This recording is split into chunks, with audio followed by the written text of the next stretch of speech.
Kamera, lensa, kacamata, dan teknologi optik lainnya yang kita gunakan sehari-hari ini diawali oleh seorang ilmuwan jenius Islam. Ketika ilmu optik telah lama mati tidak berkembang, kemudian dia hidupkan kembali sehingga menjadi cikal bakal semua teknologi yang berhubungan dengan lensa, pencahayaan, dan fotografi. Di balik itu, ada seorang ilmuwan Islam yang menginspirasi seluruh dunia untuk peralatan yang canggih hari ini. Yaitulah dia, Ibnu Haytham.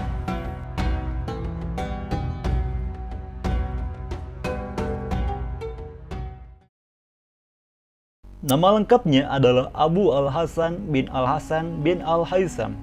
Ia lebih dikenal sebagai Ibnu Al-Haytham. Beliau lahir pada tahun 254 Hijriah atau 965 Masehi di kota Basrah, Irak. Sejak kecil, dia senang belajar dan memiliki rasa ingin tahu yang tinggi terhadap fenomena-fenomena alam yang terjadi. Contohnya saat ia mengamati tongkat yang bengkok ketika dimasukkan ke dalam air, dan ia merasa heran mengapa bulan tampak bersinar di malam hari tetapi tidak ada di siang hari. Setelah belajar ilmu di kota kelahirannya, ia kemudian pergi ke kota Baghdad untuk mendalami ilmu agama, bahasa Arab, fisika, matematika, astronomi, kedokteran, dan juga filsafat. Pada usia 30 tahun, dia pergi ke Mesir dan menghabiskan waktunya dengan fokus mempelajari fenomena-fenomena alam untuk memecahkan rasa ingin tahunya. Ia membongkar teori lama yang diwariskan oleh filsafat Yunani kuno mengenai penglihatan yang dapat memancarkan cahaya. Ia melakukan percobaan berkali-kali untuk membuktikan bahwa teori tersebut salah. Dengan menggunakan cahaya lilin dan bempa pembatas, dari hal ini didapatkan bahwa lilin itu memancarkan cahaya melalui garis lurus, dan penglihatan tidak memancarkan cahaya, melainkan memantulkan cahaya dari sumbernya. Hasil ketekunannya dalam belajar, mengamati, dan meneliti menghasilkan beberapa karya di berbagai bidang yang ia tekuni. Dalam bidang fisika optik, seringkali disebutkan bahwa Ibnu Al-Haytham adalah penemu kamera. Padahal kenyataannya, ia adalah orang pertama yang melakukan percobaan mengenai cikal bakal pembuatan kamera, yaitu percobaan pada ruang gelap dan papan sensitif. Kemudian, ia menghasilkan 12 buku mengenai optik. Yang paling terkenal adalah kitab Al-Manazir, yang berisi tentang penemuannya yang terpenting dalam ilmu optik. Buku ini telah diterjemahkan ke dalam bahasa Latin dengan judul Thesaurus Opticus. Dalam bidang astronomi, ia membuat tabel akurat tentang berbagai permasalahan dalam ilmu astronomi. Ia juga berhasil menentukan ketebalan atmosfer dengan memanfaatkan pembiasan cahaya antara lapisan-lapisan udara yang berbeda saat matahari tenggelam.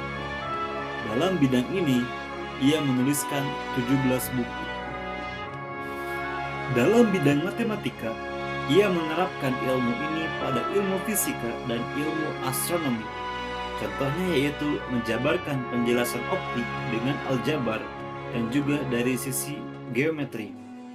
Ia menulis 58 karya dalam bidang ini.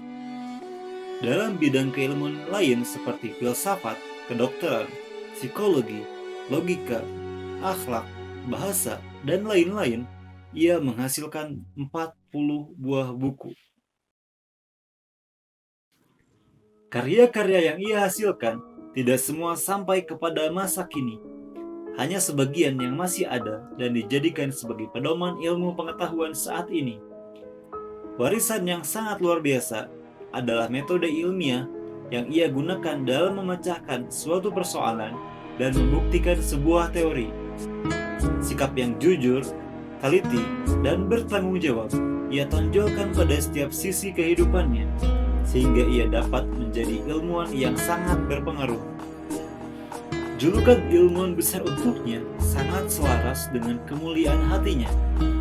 Ia selalu menghormati para ilmuwan sebelumnya dan tidak menyelewengkannya.